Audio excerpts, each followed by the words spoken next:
dans le cadre technique. Nous pouvons rechercher par nous-mêmes des financements. Nous avons des connaissances meilleures au niveau de la gestion de cette forêt communautaire. Nous avons notamment dans la formation des pépinières et autres, que nous avons d'ailleurs commencé par une petite pépinière. À travers Cameroun Écologie, nous avons appris à sensibiliser d'autres femmes sur la coupe abusive de mangroves. À travers Cameroun Écologie et nos partenaires, nous faisons aujourd'hui partie de la plateforme de mangroves du Vouri. Alors je pense que nous, les femmes de Manoka et de l'association La Mangrove, nous avons beaucoup appris sur la sensibilisation et nous avons aujourd'hui posé des actes tels que l'agriculture qui nous permettent de pallier à la coupe abusive de la mangrove. Les idées échafaudées au début du projet n'étaient pas de simples fantasmes sans lendemain. Au départ, il n'y a pas de forêt communautaire, donc il n'y a rien, rien n'existe. Aucune organisation mobilisant les communautés au niveau de Manoka, aucune structure existante menant les activités de développement, il n'y en a pas. Donc nous partons véritablement de zéro. Pour dire qu'en fait, le projet de forêt communautaire a eu comme premier intérêt, qui a généré des acquis, de fédérer les communautés autour d'un projet qui leur est véritablement porteur. Parce que les communautés, il faut le dire, considèrent la forêt communautaire comme une opportunité en termes de développement.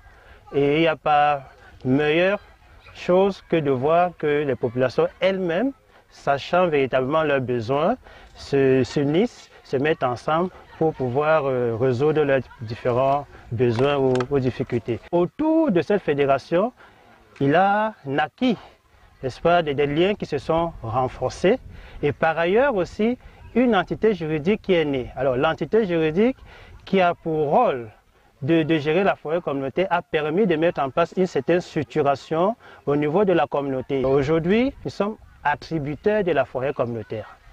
Un statut administratif et juridique qui n'existait pas auparavant. On pourrait aussi citer le fait qu'il y ait aujourd'hui une organisation, c'est-à-dire l'association La Mangrove, qui est reconnue par les autorités administratives sur le plan local. Aujourd'hui, cette entité juridique, l'association La Mangrove, par le biais de la forêt communautaire, de la gestion qui est faite, démarre un certain nombre de projets. Du fait de sa proximité avec Douala et Edea, l'arrondissement de Mouanko, situé au terminal de la Sanaga, est un grand vivier de mangroves et par voie de conséquence, une niche importante de reproduction de la ressource halieutique. Tout comme à Manoka et Londi, la pression sur cet écosystème est certaine parce que le bois de mangrove est utilisé pour le fumage de poissons. Ayant constaté un déboisement sauvage, les pouvoirs publics, en collaboration avec l'ONG CWCS, Cameroun Wildlife Conservation Society, à travers un comité de pilotage, ont engagé un certain nombre d'actions visant à réduire le phénomène. Il s'agit d'une plateforme multisectorielle composée de l'autorité administrative, l'autorité municipale, les ministères en charge des forêts, les communautés villageoises et l'ONG CWCS. L'objectif étant la gestion durable des ressources de mangroves.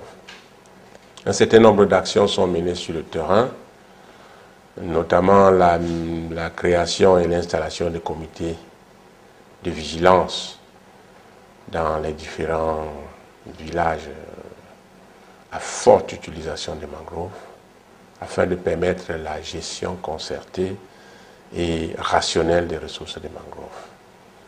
Nous menons régulièrement un certain nombre d'actions, notamment des actions de saisie et de vente de coupes de mangroves, parce que, soit dit en passant, il y a une catégorie de personnes qui se sont spécialisées dans la coupe et la vente des mangroves.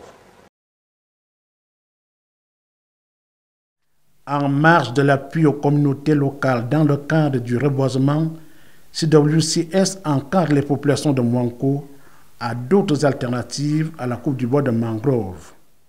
CWSS appuie aussi les populations de Mouankou, en l'occurrence ceux qui font dans les huîtres, dans l'activité des huîtres. Plus précisément, c'est les paloudes, mais le nom local, on parle d'huîtres. À ce niveau, il y a des groupes, il y a déjà des plongeurs, il y a ceux qui transforment, certains qui vendent frais et certains qui vendent fumé.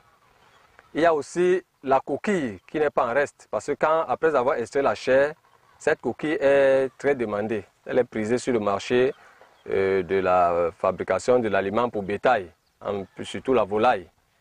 Et cette coquille aussi est transformée par les locaux.